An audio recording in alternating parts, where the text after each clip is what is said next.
Bien, familia católica, ¿cómo han estado? Es para mí un enorme y un gran privilegio poder hablarles, dirigirme a través de este medio, a través de este videoclip que ha sido creado, formulado con el único fin de detallar algunas cosas de nuestra doctrina que a veces es cuestionado o muchas veces se toma una mala interpretación, porque cuando las personas que no están en consonancia, en comunión con esta iglesia, a veces formulan sus propias creencias, sus propias doctrinas, sus propios dogmas. Pero quiero decirte, y debemos tener en cuenta, que algunos católicos hacemos lo mismo. Formulamos creencias, doctrinas, dogmas, nuestras propias. Es como decir el Evangelio según San Yo y no el Evangelio según Jesucristo. Entonces, quiero decirte que muchas veces podremos estar sinceramente equivocados y tenemos que reconocer y recordar que muchas veces nuestra perspectiva puede estar torcida o confusa.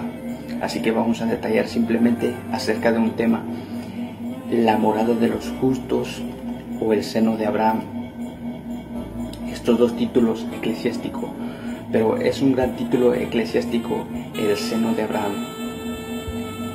¿A qué le llamamos seno de Abraham? Porque vamos a irnos donde se origina esta palabra, en el Evangelio según San Lucas capítulo 16 en adelante. Ahí por primera vez el Señor nos cuenta una parábola. No es parábola porque esto es una realidad constante en las Escrituras. Entonces, lo que el Señor está ideando en esa parábola, podremos decirlo así, está transmitiendo un castigo a los que se portan mal y a los que se portan bien. Y entonces, de aquí, el Señor destaca dos personajes: el rico Epulón y Lázaro, el rico y Lázaro. Pero lo interesante, lo que quiero que tomes nota, la parte principal, más elocuente, y donde quiero que centres tu lupa, donde te enfoques, es aquella parte donde dice que el rico fue al infierno y Lázaro fue al seno de Abraham. Obviamente, para cualquier cristiano, esta parte no tiene ningún sentido eclesiológico. No lo tiene para nosotros. Pero fíjate, date cuenta. Retrocedemos un poco en retrospectiva. Voy a hablarte desde el principio. Un día yo escuché un diálogo entre un hermano separado. Los dos eran sectarios, un pentecostal y un testigo de Jehová. Así que el testigo de Jehová estaba demostrando con las Escrituras, y él abordó un pasaje y planteó lo siguiente. En Juan 3:13 planteó lo siguiente. En ese pasaje dice lo siguiente, de que nadie ha subido al cielo sino que solo Jesucristo. Entonces, el pentecostal también estaba demostrando su doctrina formulada en las Sagradas Escrituras, y él abordó planteando dos versículos de la Biblia que están en el Apocalipsis. Uno de ellos es Apocalipsis capítulo 6 versículo 9 y el otro es Apocalipsis capítulo 20 versículo 4, en donde las almas están en el cielo. Entonces, ¿cómo es esto? Si Juan 3:16 nos dice que nadie ha subido al cielo sino más que el Hijo de Dios que viene de allá, y el Apocalipsis ahora nos está enseñando de que hay personas en el cielo, esto es una gran confusión, un gran caos doctrinal para los cristianos, y esto puede causar malentendidos para aquellos cristianos que quieren seguir al Señor, porque no se puede dar una verdad constante, fundamentada y sustentada en las Escrituras, porque la misma Escritura los está poniendo en desorden. Así que, ¿cómo solucionamos este problema? ¿Quién tiene la razón? Si el testigo de Jehová está diciendo, estamos trayendo un pasaje en las Escrituras que abarca no la totalidad, sino simplemente es un pasaje literal en donde dice que nadie ha subido al cielo, sino más que el Hijo del Hombre, Juan 3:13. Pero el Apocalipsis lo contradice. Hay contradicción. Sí lo hay, viéndolo de esta manera, sí lo hay. A simple vista parece que la Biblia se contradice, pero no es así. Como lo he dicho anterior, retrocedemos en retrospectiva. Antes de la venida de Jesucristo, recordemos que el cielo fue cerrado. El cielo fue cerrado cuando fueron expulsados nuestros primeros padres, Eva y Adán. Fueron expulsados y el cielo se cerró. Así que simplemente el cielo estaba cerrado hasta la venida de Cristo. Pero existía el infierno. Y entonces, este lugar, el seno de Abraham, que el Señor nos enseña, era un lugar de los justos. Todos los que murieron antes de Cristo, por ejemplo, Elías, por ejemplo, Moisés, todos ellos, ¿dónde iban a ir si el cielo estaba cerrado? Se cerró desde Abraham. El cielo permaneció cerrado hasta la venida de Cristo. Entonces, todos esos justos del Antiguo Testamento que morían iban al seno de Abraham. Era como un paraíso, un lugar que se estableció. No sabemos, no tenemos más información, pero dice 1 Pedro capítulo 3 versículo 19 que al morir Jesús fue a predicar a los espíritus encarcelados que habían muerto o que no creyeron al tiempo de Noé. Ahí nos da una idea, pero debemos especular más a profundidad. Especulemos a la luz de la tradición católica para desvirtuar esta idea, esta lógica protestante que se ha planteado a lo largo de los tiempos. Pero desde la más remota antigüedad, esta verdad lo tiene y lo ha tenido siempre la Iglesia Católica.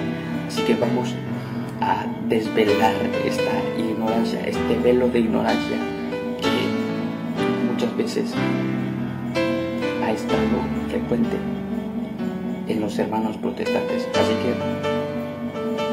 que, entonces, a lo que voy, lo que quiero decirte es que tienes que tener en cuenta que antes de Jesús el cielo estaba cerrado.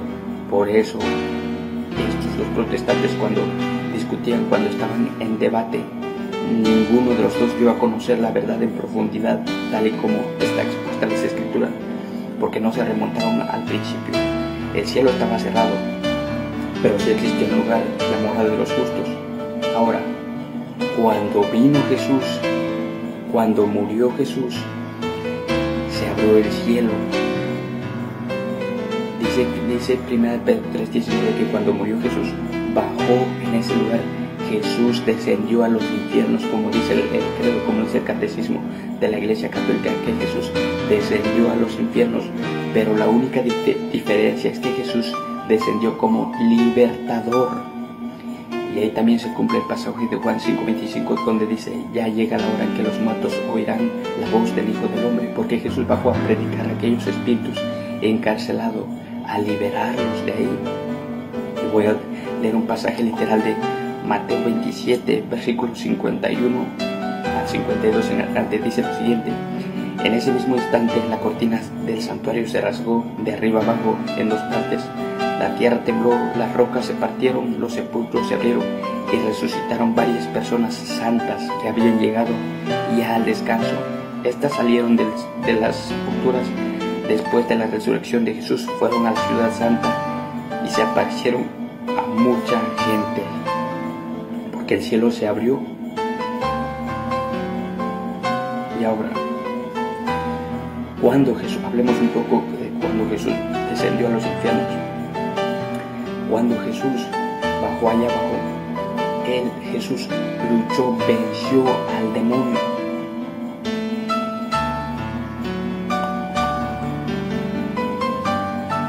Por lo tanto, después de esta breve explicación, voy a pasar a mostrarte pasajes literales donde puedes enfocarte lo que he estado diciendo para que puedas entender en profundidad, ya que los hermanos separados, ellos nos muestran o pueden mostrarte una serie de malentendidos, pero ellos no pueden dar una razón convincente del por qué. Ellos abordan un pasaje de las Escrituras, pero no lo enlazan con todas las Escrituras, y todo su entendimiento doctrinal circula simplemente a través de 2 o 3 textos bíblicos, pero no lo enlazan con toda la Biblia. Ahora, Jesús entonces bajó a los infiernos, descendió a los infiernos como libertador. Jesús no liberó a los condenados, los que ya estaban condenados, sino simplemente a los justos. Entonces, cuando tuvo esta batalla con el infierno, el Señor venció al maligno, al demonio. Y ahora Jesús tiene las llaves de la muerte y de su reino, como lo dice el Apocalipsis. Voy a pasar a leer unos pasajes donde afirma esto.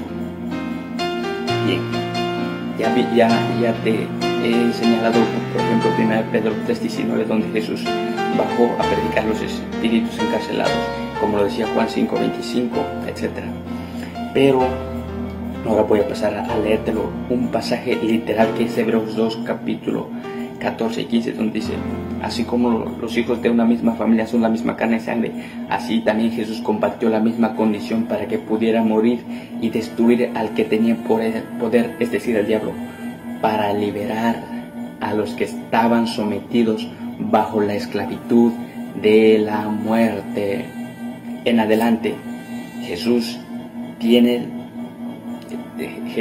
en adelante ahora, toda rodilla se dobla ante Jesús en el cielo y en la tierra. Filipenses 2:10. Y en adelante, Jesús tiene la llave de la muerte y de su reino. Apocalipsis 1:18. Al verlo caí como muerto a sus pies, pero me tocó con la mano derecha y me dijo: no temas, yo soy el primero y el último, el que está vivo.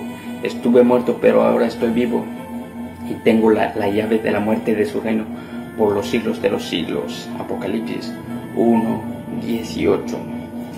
Así pues, espero que hayas entendido, que te hayas dado cuenta a través de esta pequeña cápsula. Y solamente quería decirte que, porque ¿cuál es el malentendido que tienen los católicos? Que cuando dan a conocer el purgatorio mencionan Lucas 16:22 en adelante, del seno de Abraham, y dicen que el rico estaban en el purgatorio. Obviamente se está hablando del Antiguo Testamento. Cuando Jesús está contando esta historia, el seno de Abraham era un lugar para donde los justos iban, porque en ese tiempo el cielo estaba cerrado, no podían entrar en el cielo. Cuando murió Jesús es la puerta del cielo, libertador de todo. Jesús fue a liberarlos de ahí. Y dice Mateo 27, capítulo 27, versículos 52 y 53, que el cielo se abrió y que varias personas santas resucitaron y entraron al cielo celestial. La morada de los justos, o seno de Abraham, era un precursor del purgatorio. Así como en aquellos tiempos antes de Cristo existían tres lugares: el infierno, el seno de Abraham o purgatorio, y el cielo. Pero el cielo en ese entonces, antes de la venida de Cristo, estaba cerrado. Así para los cristianos hoy, en nuestra época, en nuestro tiempo actual, a lo largo después de Cristo, toda esa época existe el purgatorio. Pero el purgatorio es el amor de Cristo en la cruz, y es un tema que vamos a tratar después. Porque te he dicho que es un tema que habla del amor de Cristo en la cruz. Eso lo veremos a continuación en otra cápsula. Así que, hermanos, con esto me despido. Cualquier pregunta puedes dejar en un comentario o hacérmelo saber. Y con esto me despido. Les mando un abrazo en Cristo. Muchas gracias.